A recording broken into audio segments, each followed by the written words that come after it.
Many people ask me about anger. How can I deal with my anger? Usually people choose between two different options. One option is to express your anger. Don't hold it inside, express it. Bring it out, spit it out. The other option is just keep the anger inside. Don't allow it to come out. The first one I call expression. The second one I call suppression. Both of them don't work. Both of them bring chaos into our lives. When we express our anger, that is to say, when we get angry every time somebody is pushing our buttons, we are strengthening the tendency for anger. Every time we respond with anger, we are deepening our deepest impressions, our vasanas of anger. This is not helpful. We see people which are so irritated that every small thing creates more irritation, and they just digging deep into this anger, and it is impossible to get out of it. On the other hand, we see people who suppress their anger. Somebody is pushing their buttons, but they keep it in. They don't say anything. They don't express it. They bury it deep inside their heart, but it is still there. That builds up pressure, and this pressure will build up, and ultimately it will explode. And when it explodes, it will create havoc. We know it. When we suppress things, we don't solve them. They will find a way to come out. So what should we do? If we cannot express it and we cannot suppress it, what else is left? What is the right thing to do when the anger comes? The answer is, according to my understanding, is that the right way to deal with anger is with transformation. Instead of suppression or expression, we want transformation. We want to transform this energy of anger into something else. We want to take our anger and transform it into something constructive, something which will be expressed but in a different way. It is not easy. It is very easy to say and very difficult to practice, but it is possible. When you find out that the anger is bubbling inside you, first of all, detach yourself from the situation. If you can walk away, just walk away. If you cannot walk away, try to keep yourself busy with something else. Just divert your attention from the source of your anger. This is the first step. This will help us to start dealing with the situation. The second thing will be to divert this energy of anger into something else. Suppose you were able to walk away from the situation. Now the anger is inside, is bubbling. If you just sit quiet in meditation, try to meditate, it won't do. It will eat you up. You will continually in your head go over this anger and this issue, and you will just create deeper and deeper suppression, which will not help.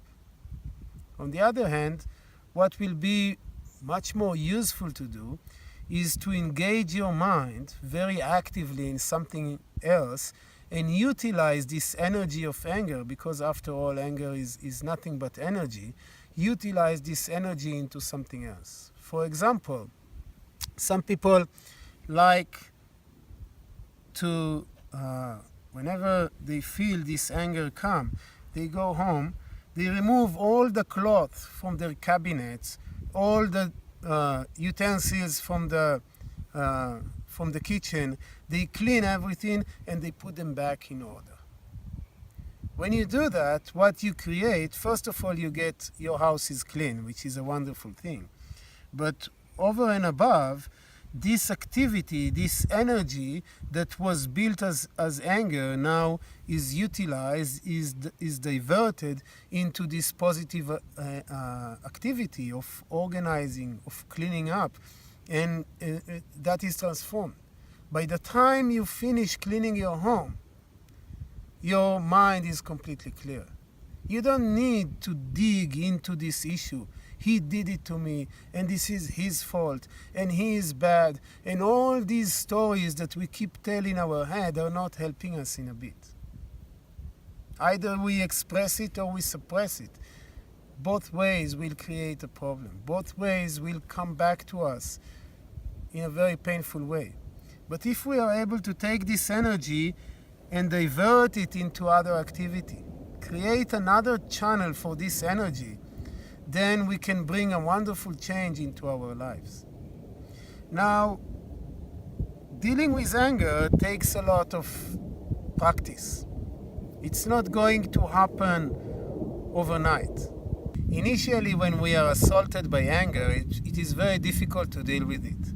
We find it almost impossible to do anything with it. Suppose I feel this anger bubbling inside me, and I decide, okay, I want to deal with it. I don't want to get angry. I want to divert this energy into something else.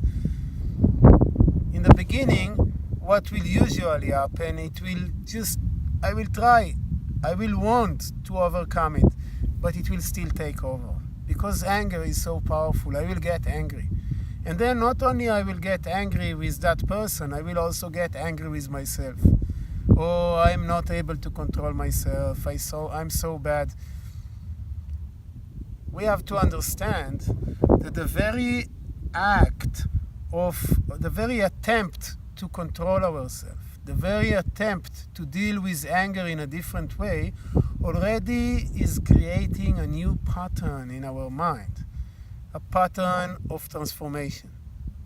And next time, when I'm assaulted with anger, when anger is coming up, it will be a little easier to deal with it. And third time, it will be still a little easier to deal with it. And one day, instead of responding with anger, instead of snapping, I will be able to actually control myself, detach myself from the situation, and completely transform the anger into something else. I will actually be able to take this anger that came up and in a short time transform it into a beautiful activity of service or activity of something that will transform it into something beautiful. You can imagine what a beautiful feeling you will have when you are able to transform your anger.